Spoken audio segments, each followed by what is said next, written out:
রেস্টুরেন্টে না গিয়েও এমন বিফ সিজলিং আর বিফ চাপ বানানো যায়, ভিডিওটা শেষ পর্যন্ত দেখুন, তারপর বলবো। ফ্রাই প্যানে তেল দিয়ে গরম করে নেওয়ার পরে ছোট ছোট করে কাটা গোস্তগুলোকে সুন্দর করে ভেজে নিতে হবে। গোস্তগুলোকে ভাজতে ভাজতে হালকা বাদামি কালার করে ফেলতে হবে। দেন বিভিন্ন ধরনের সস দিয়ে একটি স্পেশাল সস বানাতে হবে। তারপর অন্য একটি ফ্রাই প্যানে মেয়োনেট করা বিফ চাপগুলোকে সুন্দর করে একে একে করে গরম তেলের উপর ছেড়ে দিতে হবে। 5 থেকে 10 মিনিট সুন্দর করে মিডিয়াম আঁচে ভাজার পরে বিফ চাপগুলোকে সুন্দর করে আবার উল্টিয়ে দিতে হবে। চাপগুলোকে উল্টিয়ে দেওয়ার পর মেয়োনেটের অবশিষ্ট স্পাইসগুলো আবার সুন্দর করে মেখে দিতে হবে।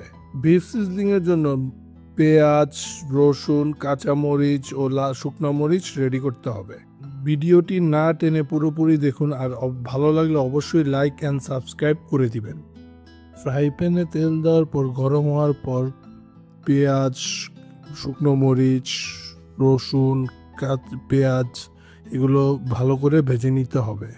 তারপর ফ্রাই প্যানে ভাজা গোস্তগুলোকে দিয়ে কিছুক্ষণ আবার ভেজে স্পেশাল সসটা দিয়ে দিতে হবে। তারপর 5 থেকে 10 মিনিট এপিট ওপিট ভালো করে নড়াচড়া করতে হবে। 5 থেকে 10 মিনিট নড়াচড়া করার পরেই তৈরি হয়ে যাবে আমাদের মজাদার বিফ সিজলিং, বাসায় বানানো, যা কোনো অংশে কম নয়। এই প্রসেসে এত মজাদার বিফ সিজলিং বাসায় বানানো যায় আমার কোনো ধারণাই ছিল না। বিফ সিজলিংয়ের পাশাপাশি আমাদের বিফ চাপও রেডি হয়ে গিয়েছে। বিফ সিজলিং ও বিফ চাপ খাওয়ার পর আমি মনে হচ্ছিল টপ অফ দ্য ওয়ার্ল্ডে আছি। এত মজাদার খাবার